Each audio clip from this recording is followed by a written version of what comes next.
So in today's video we're going to look at solving quadratics using quadratic formula, and I accidentally left the actual notes at the school, so I went ahead and copied these down on notebook paper for today. So this allows us to be able to talk about the solutions to quadratic equations even when something like this can't be factored. And so that's really useful because a lot of times you cannot factor anything at all, and so you have to use this method. And so if we have a quadratic of the form ax squared plus bx plus c equals 0, the same thing we've been doing for the last few days in class, then the solutions are this. X equals negative b plus or minus the square root of b squared minus 4ac, everything including this negative b, divided by 2a. And that's important. Number one mistake that I see students make is they forget to divide this negative b by this 2a. That's a very easy mistake to make that a lot of students make. Now, the reason there are two arrows here is because this is really two equations. See that plus and minus? That actually gives you two answers. And if you remember from most of what we've been doing, there's always been pretty much two answers. And so the positive piece, x is equal to negative b plus the square root of b squared minus 4 times a times c divided by 2a. And then the other half is this negative, so negative b minus the square root of b squared minus 4ac, all divided by 2a. So this one equation is really two equations in one, which gives us two answers. And the reason we get two answers is because of this square, and we'll talk about that a little bit later. Now, you notice this has a square root in it, right? It's got a square root in it here and here. And so what I need to be able to do then is I need to remember some of my perfect squares. And so the square root of 4 is 2, the square root of 9 is 3, square root of 16 is 4, and so on until you get to 10. And there's many more, right? 11 times 11 would be 121. So the square root of 121 is 11, because the question you're asking is, what number times itself 2 times gives me this inside piece, 4? So what times what is 4? 2. What times what is 36? 6. What times what is 100? 10. Now, we could go on and list several more. One of my more favorite ones is 625, because that's 25 squared. So 25 times 25 is 625, or the square root of 625 is 25. Now there's also this special square, this idea of I equals the square root of negative 1. Okay, so if I equals the square root of negative 1, anytime I see a negative under the square root, I'm going to replace that negative with an I. And so here's what I mean. This is a negative, so I'm going to write an I. And then what's the square root left? It's got like that. So I took out the negative and wrote I. And then now what's the square root of 9? Well, if you look up here to the chart, it's 3. So 3i. Same thing here. I can take this negative out by making it an I, and then I'm left with the square root of 36, but the square root of 36, as we know from up here, is 6. So I6, which is the same, if you're like me, you want to write the numbers first, 6i. And then down here though, this 18 isn't a perfect square, so there's really nothing we can do with that. The only thing we can do here is write I and then the square root of 18. We just keep the 18 under there, and then the same thing here, we have I square root of 54. Now let's look at what this looks like practically. How can I actually have an example of one of these? So example 1, x squared minus 4x minus 12 equal to 0. So same as before. Same as before. I need to find A, I need to find B, and I need to find C. So just over here, A equals, B equals, C equals. Well, A is always this value in front of x squared, and if there's no number, it's always understood to be 1. B is this thing in front of x, so that's negative 4. And C is this thing over here, negative 12. So now that I have A, B, and C, I just need to plug them into that formula from the previous page. The negative b plus or minus the square root of b squared minus 4ac, all divided by 2a. And once you say it a few times, it kind of has a rhythm to it, and I'll go over that with you many more times to make sure that you can remember that. So, I have x equals negative b. What's b? b is this negative 4. So I'm going to put the negative 4 in parentheses. Plus or minus, that's important, you need both.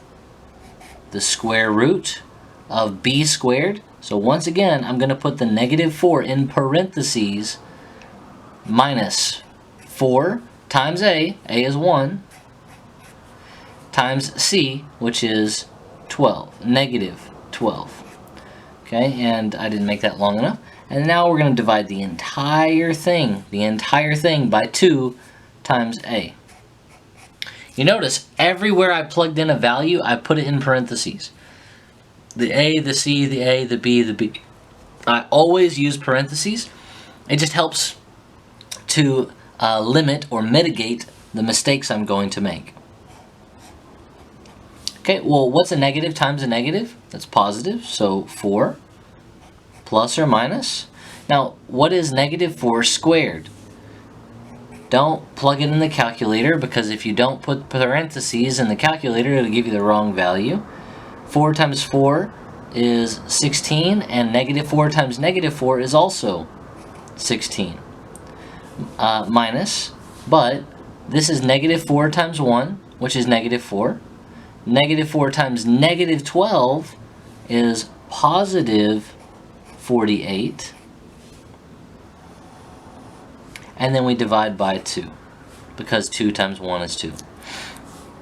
Now, I have x equals 4 plus or minus, what is 16 plus 48? Well, 6 and 8 is 4, carry a 1, and that would be 4, 5, 6. So, the square root of 64 over 2. What's the square root of 64?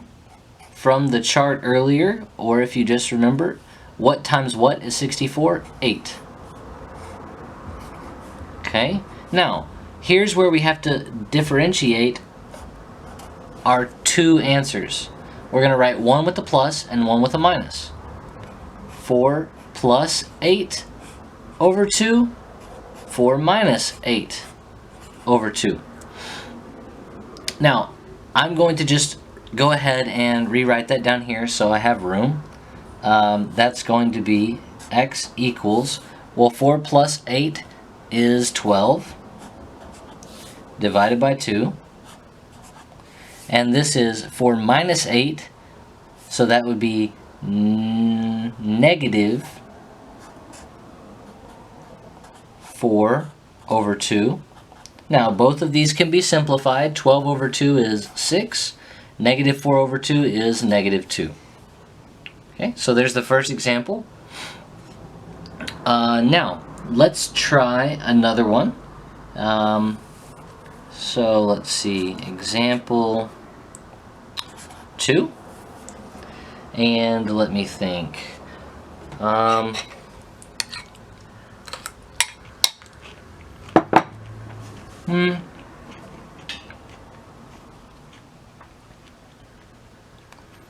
How about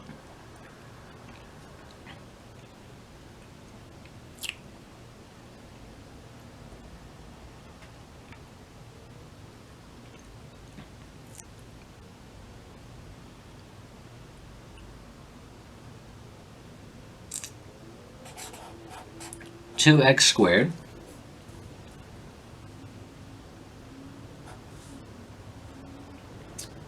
minus 3x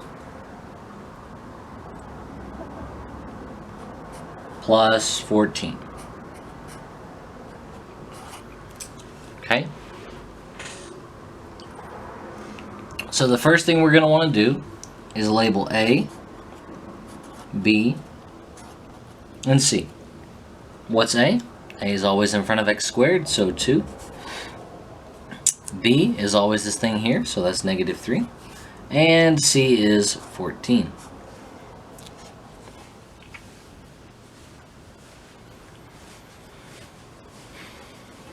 Okay. Now, I'm going to fill this in. So x equals negative b, negative, and then b. So even though this is a negative out here, you still have to include this negative, just like I did up here. Plus or minus the square root of b squared minus 4 times a times c, all divided by 2 times a. Okay? So now that we've done this, we just need to simplify. So x equals negative and negative is positive. Okay, for some reason the camera kind of shut off there for a second. And so I was right here, and so negative is positive. The square of negative 3 is 9.